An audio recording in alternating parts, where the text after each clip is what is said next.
दिल्ली का जंतर मंतर, मंच के कोने में बिछा गद्दा, ऊपर सफेद चादर, सिरहाने पानी की बोतल और नमक, बगल में बीपी नापने की मशीन। एक डॉक्टर सोनम वांगचुक की बाह पर पट्टा कसता है, दूसरा ग्लूकोमीटर और तीसरा कागज पर नंबर लिखता है। Sugar 80, pulse 72। बीते कई दिन से आप इस तरह के दृश्य देख रहे हैं। पुराने से लगने लगे होंगे, लेकिन भूख हड़ताल के 19वें दिन आए आंकड़े कुछ डराने वाले हैं। सोनम वांगचुक का शरीर 9 किलो वजन खो चुका है। डॉक्टर चेतावनी दे रहे हैं कि अगर यही हाल रहा तो कुछ भी हो सकता है। एक तरफ डॉक्टर नाड़ी नाप रहे हैं, दूसरी तरफ दिल्ली हाईकोर्ट पूछ रहा है कि इनकी जिंदगी बचाने के लिए क्या इंतजाम है। तीसरी तरफ विपक्षी नेता और फिल्मी सितारे जंतर मंतर की तरफ दौड़ रहे हैं, लेकिन जिनके इस्तीफे की मांग को लेकर ये पूरा आंदोलन खड़ा है, उस शिक्षा मंत्रालय और मोदी सरकार की तरफ से अभी भी राजनीतिक बातचीत का इंतजार है। नमस्ते, सौरभ द्विवेदी नाम है हमारा। ये इंडियन एक्सप्रेस हिंदी है। इस वीडियो में हम इस भूख हड़ताल से जुड़े 3 अहम पहलुओं की पड़ताल करेंगे। पहला, वांगचुक की सेहत पर आई रिपोर्ट, दिल्ली हाईकोर्ट का आदेश, दूसरी बात जिसने सरकार को भी कटघरे में खड़ा किया, और बात करेंगे सियासी अपडेट्स की। कांग्रेस के रुख में नरमी आई है। केजरीवाल ने 2011 का जिक्र किया और जम्मू कश्मीर के मुख्यमंत्री उमर अब्दुल्ला ने मनमोहन सिंह वाला तंज कसा। इसके अलावा सेलेब्स के बढ़ते कुनबे पर भी बात करेंगे, जो सवाल पूछ रहा है कि क्या इस आदमी की मौत पर ही हम जागेंगे। और कॉल चल रही है 20 जुलाई के पार्लियामेंट मार्च के। पर सबसे पहले हेल्थ अपडेट्स। 19 दिन बिना अन्न के रहना कोई मामूली बात नहीं है। वांगचुक की सेहत की निगरानी कर रहे senior general physician doctor Satish Lamba के आंकड़ों के मुताबिक 19वें दिन उनकी शुगर है 80 mg प्रति DL, पल्स 72 प्रति मिनट, बीपी लेटे हुए 105/61, बीपी बैठे हुए 101/65, वजन में कमी 9 किलो से ज्यादा, किडनी फिलहाल सामान्य है और यूरिन में कीटोन्स मौजूद हैं। अब ये कीटोन्स क्या भला है, इसे भी आसान भाषा में समझते हैं। खाना बंद होता है तो शरीर पहले जमा कार्बोहाइड्रेट जलाता है, उसके बाद फैट जलने पर कीटोन्स बनते हैं। डॉक्टरों को वांगचुक के यूरिन में कीटोन्स मिले हैं। यूरिक एसिड बढ़ रहा है और शरीर एनर्जी के लिए मसल्स को तोड़ने की तरफ बढ़ रहा है। किडनी अभी सामान्य काम कर रही है, लेकिन डॉक्टर लांबा की चेतावनी है कि लंबा अनशन किडनी डैमेज और दूसरे गंभीर दिक्कतों की वजह बन सकता है। उनका जो मसल्स जो है वो टीयर हो रहा है और मसल कंज्यूम हो रहा है, जिसकी वजह से उनका यूरिक एसिड जो है ब्लड में वो हाई मिला है। और अब तीसरी स्टेज जो है, इसके बाद जो एक अलार्मिंग हो सकती है कि उसमें ऑर्गन इन्वॉल्वमेंट हो सकता है। तो वो एक हमें उसके लिए वेट एंड वॉच करना पड़ेगा। उसके लिए 24 hour we are extra vigilant कि हम इस पे बिल्कुल निगरानी रखें। उनके हेल्थ स्टेटस पे हम कोशिश करेंगे कि उस स्टेज तक ना पहुंचे। इन चिंताओं से इतर वांगचुक का खुद क्या कहना है। उनका एक वीडियो मैसेज आया जिसमें कहा, मुझसे अनशन तोड़ने को मत कहिए, अगर मैं खाना खा लूं तो सरकार को क्या मैसेज जाएगा, यही ना कि जवाबदेही की कोई जरूरत नहीं। हिंदी के एक कवि हुए हैं रमाशंकर यादव विद्रोही। उनके शब्द हैं, मैं बताऊं कि मेरी कमर तोड़ दो, मेरा सर फोड़ दो, किंतु ये ना कहो कि हक छोड़ दो। अगर मैं खा भी लूं तो उससे क्या बदलेगा और क्या संदेश जाएगा। सरकार को तो यही संदेश जाएगा कि जवाबदेही की जरूरत नहीं है, वो बैठ जाते हैं, वो चले जाते हैं। अनशन तोड़ने की जगह वांगचुक लोगों से 20 जुलाई को प्रस्तावित चलो संसद मार्च में शामिल होने की अपील कर रहे हैं। ये वही तारीख है जब संसद का मॉनसून सत्र शुरू होने वाला है। वांगचुक स्कूलों, कॉलेजों और यूनिवर्सिटीज से कह रहे हैं कि उस दिन को लोकतंत्र की प्रैक्टिकल क्लास मानिए।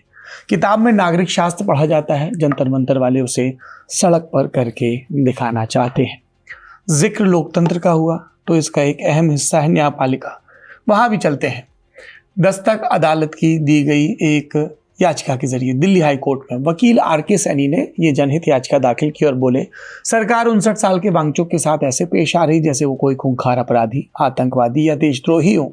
उनकी जान बचाने के लिए जरूरी मेडिकल सहायता नहीं दी जा रही। 15 जुलाई को इस याचिका पर सुनवाई होनी थी, चीफ जस्टिस DK उपाध्याय और जस्टिस तेजस करिया की बेंच के सामने, पर वकीलों की हड़ताल के चलते इसे 16 जुलाई तक टाल दिया गया। सुनवाई हुई तो अदालत ने सरकार की पैरवी कर रहे सॉलिसिटर जनरल तुषार मेहता पर सीधे सवाल दागे। बेंच ने पूछा, क्या वांगचुक की सेहत की नियमित जांच हो रही है? क्या हालात बिगड़ने पर तुरंत मेडिकल इंटरवेंशन का कोई सिस्टम है?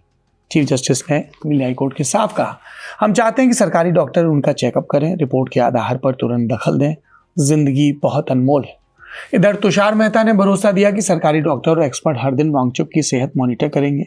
डॉक्टरों की राय में जो मेडिकल इंटरवेंशन जरूरी होगा वो किया जाएगा। कोर्ट ने इस भरोसे को रिकॉर्ड पर लिया, रोजाना क्लिनिकल मॉनिटरिंग का निर्देश दिया और याचिका का निपटारा कर दिया। पर एक बारीक फर्क समझिए ठहर कर। कोर्ट के सामने सवाल था शरीर कैसे बचाया जाए, आंदोलन का सवाल है जवाबदेही कैसे तय की जाए। सरकार ने अदालत को शरीर की रोज निगरानी का भरोसा दिया है, लेकिन राजनीतिक संवाद का भरोसा अभी तक नहीं दिया गया है। बीते दिनों जब हम गए थे जंतर मंतर पर और हमने सोनम वांगचुक से 2-3 रोज पहले बात की थी, तब भी उन्होंने यही कहा था कि बात तो शुरू हो, जवाबदेही तो तय हो। उनसे हमने स्पष्ट पूछा कि क्या सरकार की तरफ से डायरेक्ट या इनडायरेक्ट अभी तक कोई कम्युनिकेशन आया है। सोनम वांगचुक का कहना है कि नहीं आया है। वापस हम उनकी सेहत पर आते हैं। फोर्स फीडिंग जैसे विकल्प आसान नहीं है। डॉक्टर लांबा साफ कहते हैं कि ट्यूब के जरिए खाना खिलाना खतरनाक हो सकता है, ये सांस की नली में जा सकता है, इंसुलिन स्पाइक कर सकता है। नौबत आई तो ड्रिप के जरिए इलेक्ट्रोलाइट्स देना ही सबसे सुरक्षित रास्ता होगा। लेकिन सवाल अब इससे आगे का है कि क्या 20 तारीख तक, जब ये संसद मार्च की कॉल दी जा रही है, संसद तक के रास्ते पर लोग पहुंचेंगे, तब तक ये अनशन चलेगा, उनकी सेहत कैसी रहेगी और पक्ष विपक्ष की इन सब पे तैयारी क्या है। और इसलिए अब हम आपको पॉलिटिकल अपडेट्स बताते हैं। सत्ता पक्ष मानसून सत्र की तैयारी में लगा हुआ है। उनकी नज़र इस बात पर है कि यदि संख्या बल दुरुस्त होता है तो वो जो दूरगामी बिल हैं, खासतौर पर ऐसे बिल जो पिछले सत्र में गिर गए, जो डीलिमिटेशन के बिल हैं, जो महिला आरक्षण से जुड़े बिल हैं, उनको पारित करवाया जा सके। और इसके लिए एनडीए सरकार लगातार नंबर गेम को दुरुस्त करने में लगी है। हमने आपको पिछले दिनों के अपने बुलेटिन में बताया था कि किस तरह से टीएमसी से सांसदों का एक बड़ा जत्था निकला और सिक्किम की एक अल्पज्ञात पार्टी के बैनर तले अब वो एनडीए के पाले में आ चुका है।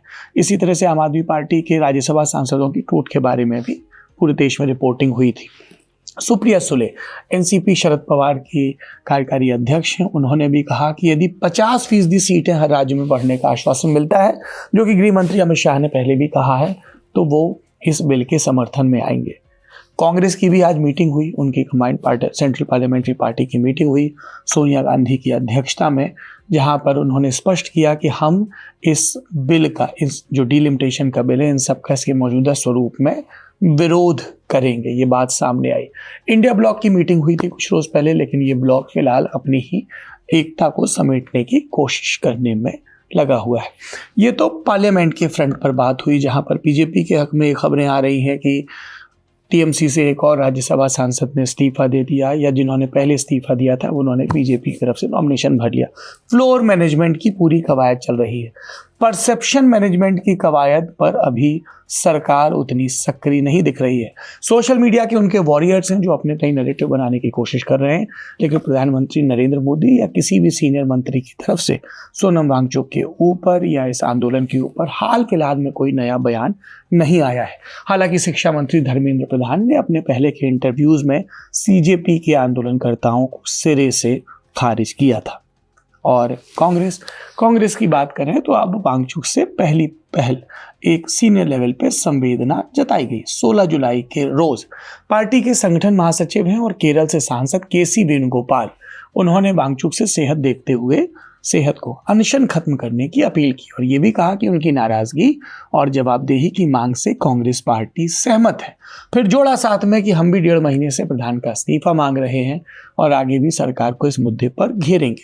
केसी वेणुगोपाल ने अगर ठहर कर पार्टी के हैंडल से या राहुल गांधी के हैंडल से पोस्ट किए जा रहे चीज़ों को देखा होता तो कमेंट बॉक्स में उन्हें नजर आता वो बात जो सोनम वांगचुक ने इंडियन एक्सप्रेस को दिए इंटरव्यू में भी कही कि यदि राहुल गांधी इस मुद्दे पर स्टैंड नहीं लेंगे तो देश उन्हें भी देखेगी।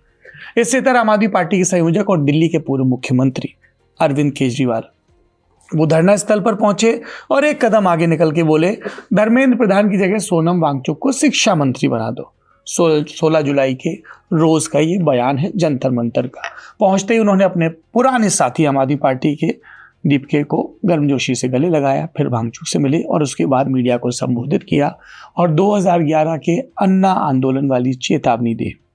अंग्रेजी में एक कहावत है, हिस्ट्री रिपीट्स इटसेल्फ। यही ये जंतर मंतर था।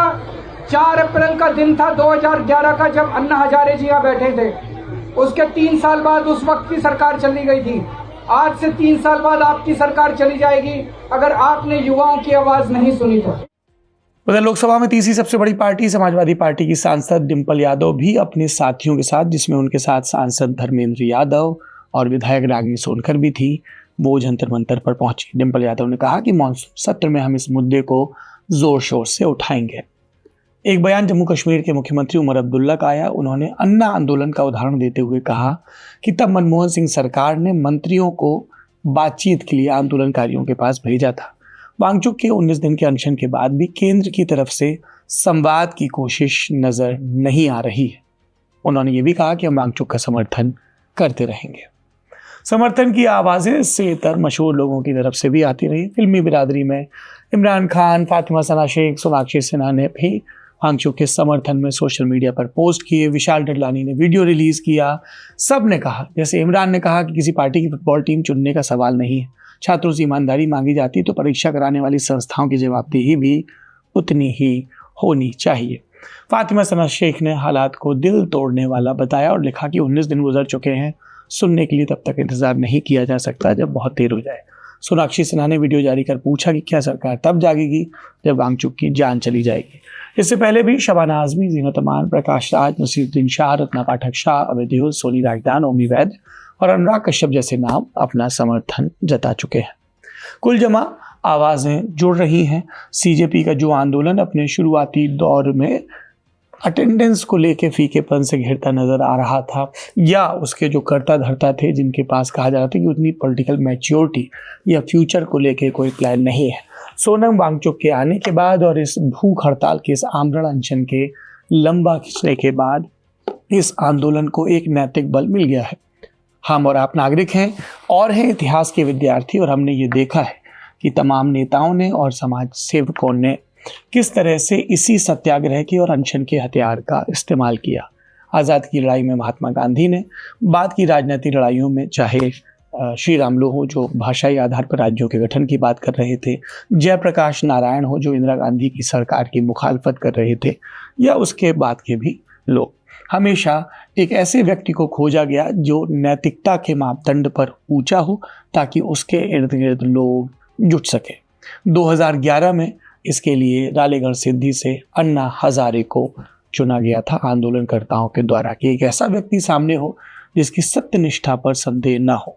सीजेपी के लिए वो व्यक्ति सोनम वांगचुक हैं, पर्यावरणविद हैं, शिक्षाविद हैं और पिछले कुछ बरस से लेह लद्दाख के लोगों को किस तरह से एसटी के सुरक्षित दर्जे मिले, 6वीं सूची के, इन सबको लेकर आंदोलनरत हैं। और अब उनकी और मोदी सरकार के बीच ये दूसरा राउंड चल रहा है। सोनम वांगचुक जानते हैं कि राजनीतिक दलों का समर्थन अलग बात है। उन्होंने वीडियो में कहा भी हमारे इंटरव्यू में कि हम तो चाहते हैं कि भाजपा के लोग भी यहाँ पर आए और सत्याग्रह में शामिल हों, पर वो बार बार इस बात पर जोर दे रहे हैं कि ये मंच राजनीतिक नहीं है, क्योंकि सोनम जानते हैं कि जैसे ही इसमें पॉलिटिकल प्लेयर्स स्पॉटलाइट में आ जाएंगे, वैसे ही सत्तारूढ़ पार्टी के लिए इस आंदोलन को राजनीति प्रेरित कहना और उसके बिना पे खारिज करना आसान हो जाएगा। कुल जमा कुछ तथ्य हैं, कुछ तारीखें हैं। 28 जून की तारीख जब सोनम वांगचुक अनशन पर बैठे, 16 जुलाई अनशन का 19वां दिन है, 9 किलो वजन कम है, हाई कोर्ट की टिप्पणी और दखल है, और 20 जुलाई के संसद मार्च का इंतजार है। इन 3 तारीखों के बीच डॉक्टर ने शुगर, पल्स, बीपी और वजन के आंकड़े निकाले हैं, लेकिन अभी भी आंदोलनकर्ता कह रहे हैं सरकार की तरफ से जवाबदेही का आंकड़ा नहीं मिला। इस पूरे प्रकरण पर आपकी क्या राय है? कमेंट बॉक्स में ज़रूर बताइए। आप देख रहे हैं इंडियन एक्सप्रेस हिंदी।